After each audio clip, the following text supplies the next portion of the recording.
আরো দুটি পাগল ছেলে তারা পিঠে আছে। জ্ঞান বাবা আর শঙ্কর খ্যাপা থাকেন মায়ের কাছে। মাঝে পাগল ছেলে ভালোবাসে ওরে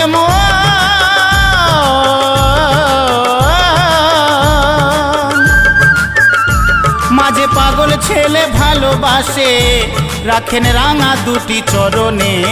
দিবানিশি মত্ত সদাই জয় তারা নামে, দিবানিশি মত্ত সদাই জয় তারা নামে।